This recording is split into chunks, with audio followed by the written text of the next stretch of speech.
Okay, so Parshas Vayishlach. Good evening, everyone. Parshas Vayishlach starts off very interesting encounter between Yaakov and Esav. After many, many years, Yaakov was already living in Haran with his uncle Lavan for the last 22 years. We know actually he was away for longer than that. He was away for 14 more years, so that's a total of 36 years he was away. Their last interaction was, Yaakov having can we say the word stolen the blessings from his father? Use the word stolen or conned or whatever word you want to use. Basically, he got the blessings from his father, and Esav wasn't too happy about it. Esav wanted to kill him. So here's Yaakov about to meet him again after 36 years later, and he sends ahead messengers to kind of gauge him, feel him out, see if he's still carrying any resentment after those 36 years. And indeed, the story goes that he was quite angry. He actually came to war with 400 men. And the rest of the story is going to be the amazing story of this week's Parsha. And one of the interesting things about this week's Parsha, it's actually supposed to be guidance for us for life, for dealing with the Esavs throughout the history and throughout the future. There was one story with is Ben Gurion, I believe, David Ben Gurion, during the earlier years of the establishment of the State of Israel. He had come to America, to New York, to meet with certain world leaders. And I don't know the exact details of the story. This is the way I heard it, is that he was meeting with certain particularly anti-Semitic leaders that he had to meet with and in New York. And before he met them, he actually went to get the blessing from the great Torah scholars in New York. I don't know if it was Rabbi Yaakov Kamenetsky or Moshe Feinstein, Zechron Livracha, those different rabbis. And the advice they gave him was to study Parshas Vayishlach before you go in and meet those other leaders, because that's where you go to meet. That's where you go to learn, how to deal with Esav. And Esav is not just, a one time in history. It's something that we deal with throughout our history. And that's what this is all about. So let's look at the first thing he says. He sends messengers to Esav, and here's the message they have to say. Im Lavan Garti, in case you're wondering where I've been for the last 22, 36 years. I'd been away for a little while. I was actually dwelling by Lavan. Now, Rashi focuses on the word Garti. Nothing here is extra. The word Garti, I dwelled. I don't know what other word it could have used, but there's certain hidden meanings in this word Garti. So what are the two hidden meanings? So first of all, the word Ger. Ger means like a foreigner. That's what the word ger means, right? We use it for convert, but it really means a foreigner because someone came from somewhere else and he's foreign, he's in a foreign land. Ger can also mean the Israelites were gerim, were foreigners in the land of Egypt, right? For all those years. So that's the word ger. So he says, I dwelled by Lavan, but he stresses the word garti, that was a ger. I was only a foreigner. And in other words, Rashi goes on to explain what he's trying to say is, I got the blessings, and perhaps you're, have this grudge against me for having taken the blessings from you. Just know that nothing came true. The blessings said I was going to be a king, I was going to be a leader, I was going to be on top, and here I was, a foreigner the last 22 years. I haven't exactly, it hasn't really achieved me anything, so you have nothing to be jealous about. So that was the meaning he was trying to say over.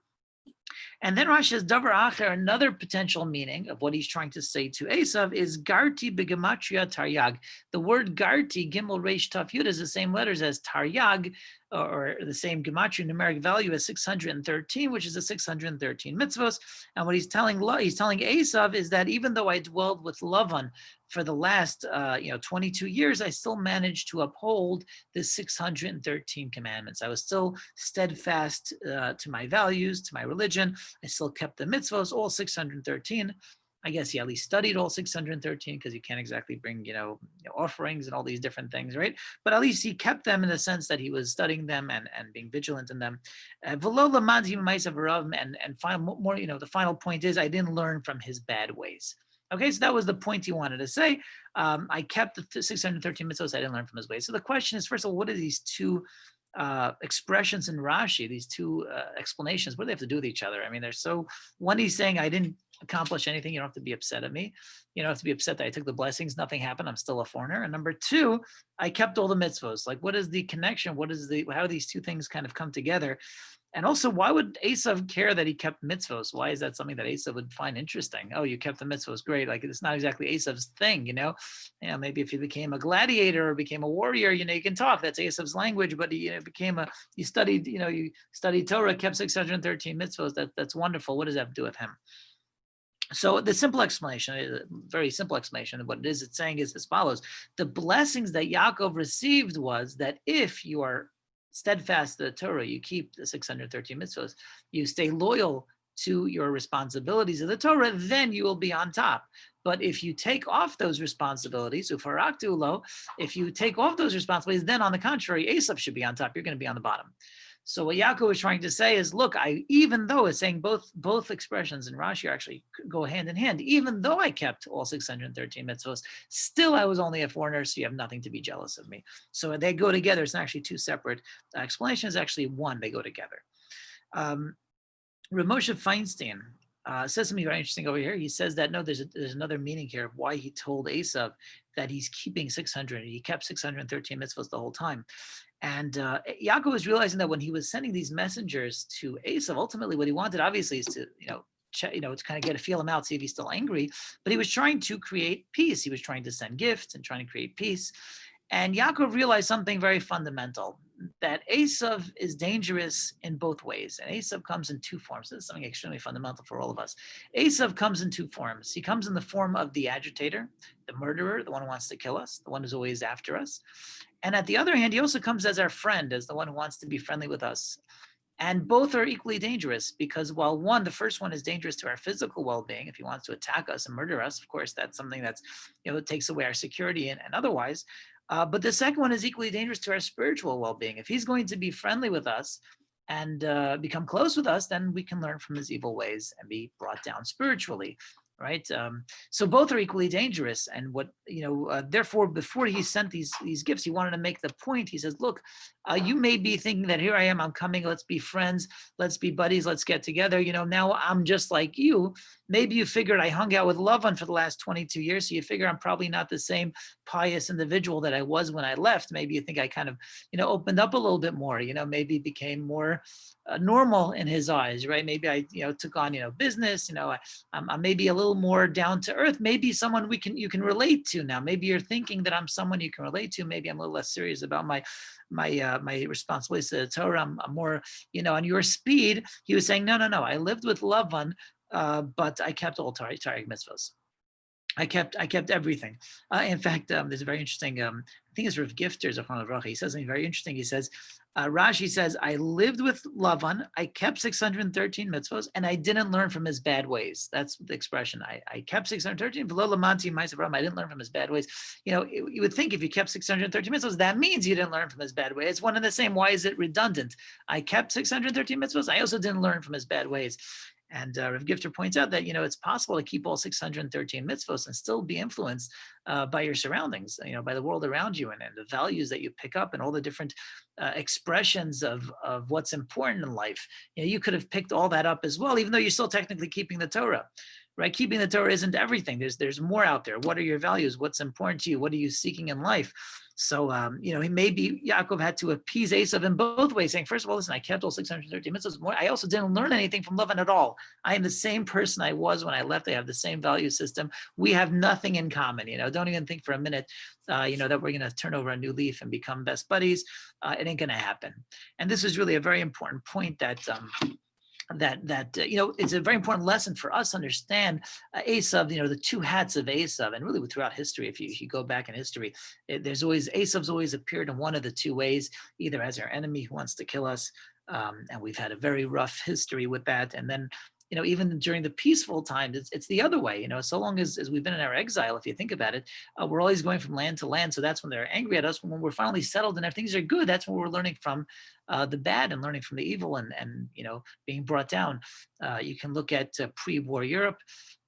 Finally we had been settled down in European countries, and finally, especially after the Renaissance and after the Enlightenment, and we were being accepted in society and reaching the peaks and all that, and we were finally being accepted in society, and we were, of course, the Reform movement, was born out of that, and our spirituality was going down the tubes. We were disappearing. We were, intermarrying.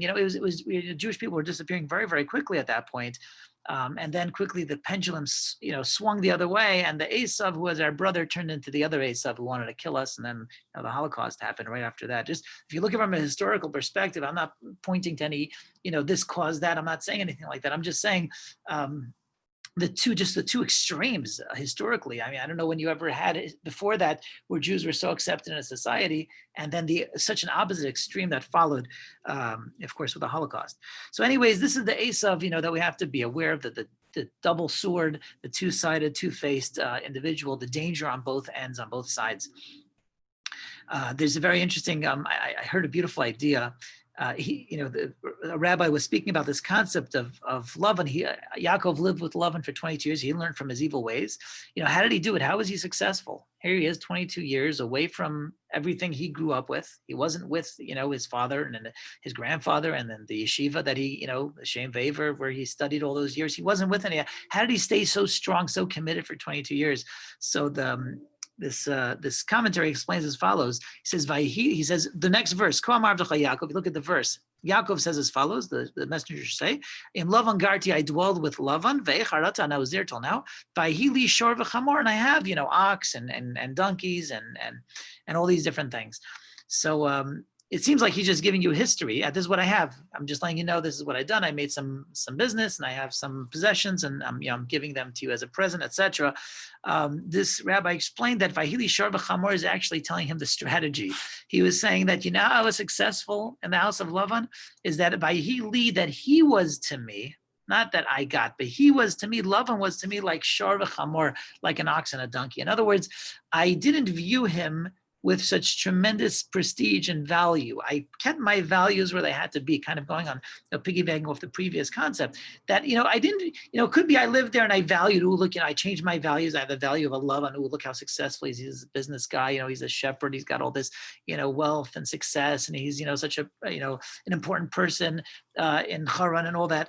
He says, no, Vayhili Shor V'Chamor, he was to me like a donkey and an ox. That's how I kept it. In other words, and this is a very important value, that a person has to know how to be successful in these dark days of exile where we are in foreign lands and we are subject to foreign influences, is to put things in their proper place, kind of assess things as they are and give them the proper value. We live in a world that values certain things and not necessarily are their values our values.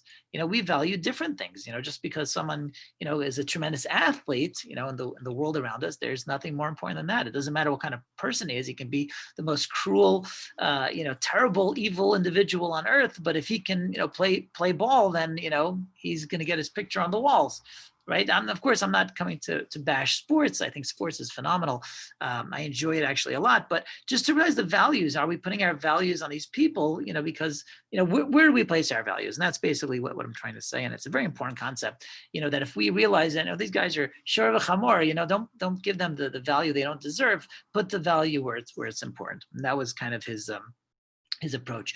So, moving on in the Parsha, just kind of going off of these ideas, and there's so much of this when we study the Parsha. Later on in the Parsha, maybe the most esoteric historical account in the entire Torah. It says right before Yaakov's about to meet Esav, right? So he brings his family over Marvar Yabok, this like little stream of some sort. He brings his whole family over to one side. And he goes back to get his last few possessions. And there he winds up alone, and he ends up with a battle with some man.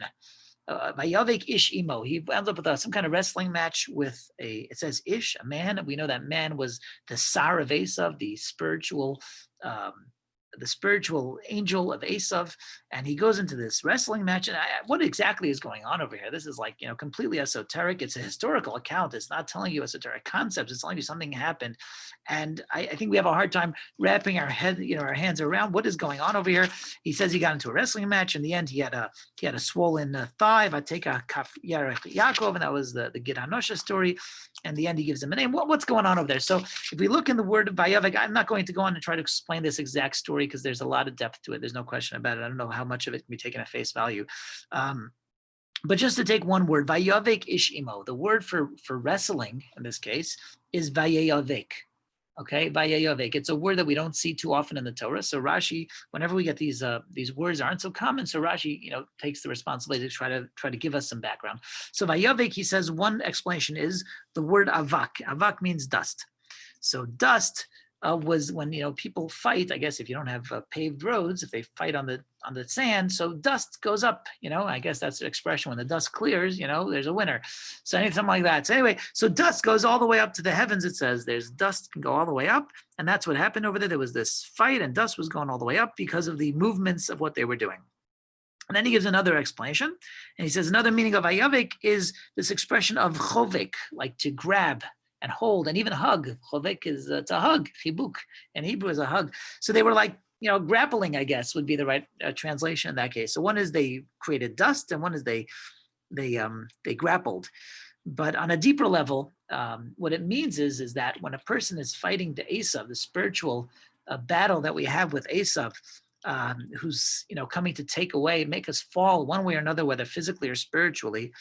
There's two ways he does that, and it's a very, very deep idea. One way is he causes a cloud of dust. In other words, we try to embark in our religious pursuits and our spiritual growth, and it's just cloudy. We just don't see it. We don't have this enjoyment out of it. It's so foggy. We don't have this kind of sense of, oh yeah, this is clear. This is what I may be doing now. You go to daven, and the davening has no taste. You try to study Torah, there's no enjoyment in it. You don't get engaged in it. It just doesn't talk to you. And you try to do this, you try to do that, and it tries to pull you. It's all dust. It's all dirt. It tries to bring you down. And then on the other hand, sometimes Esav comes with the hug. He says, hey, look how good life can be. He gives you that hug. He gives you that chibuk, that hug. And he says, look how wonderful, look how all the pleasures of the world come. Let's go travel. Let's go see the world. Let's go engage in this, engage in that. All these things that maybe, are not okay. But, Esav's saying, let's go do that. Let's go hang out at this place and that place. They're not appropriate for us. So these are the two faces, again, of Esav. These are both in the spiritual domain, but they're both two approaches that Esav uses to get us to fall. One is he takes away the taste and enjoyment of the Judaism of our Torah and mitzvahs, and the other is he brings us down by showing us the pleasures and the enjoyment. He gives us that hug. And I think they actually work hand in hand. As he makes it more dusty, the spiritual growth, he makes it less enjoyable. He then makes the other things seem like, oh, that's the answer for you. If you're not finding, your satisfaction here, I'll show you satisfaction in other places. And that's how he brings us down. So again, just a lot of depth over here. In how to view an Esav. And finally, I'll just finish off with the expression when Yaakov davens says, Hatzileni na miyad achi miyad Esav. When Yaakov prays to God, when they're about to meet, he says, please save me, miyad achi miyad Esav, save me from my brother from Esav. And they express, again, this meaning, miyad achi miyad. Why the double expression, miyad, from my brother from Esav? We know who his brother is. He only had one brother. Either say one or the other. Torah shouldn't be redundant. So the answer is because Esav comes in those two forms. Sometimes he comes as our brother. Sometimes he comes as the evil Esav, and we need God to protect us from both. And God willing, we shall have atzlacha with this Esav and this long and bitter, exile, to be able to deal with both elements of Esav and hopefully not see the fighter Esav, but even the brother Esav. We should be successful in fending him off. I wish everybody a wonderful Shabbos and all the best. Shabbos.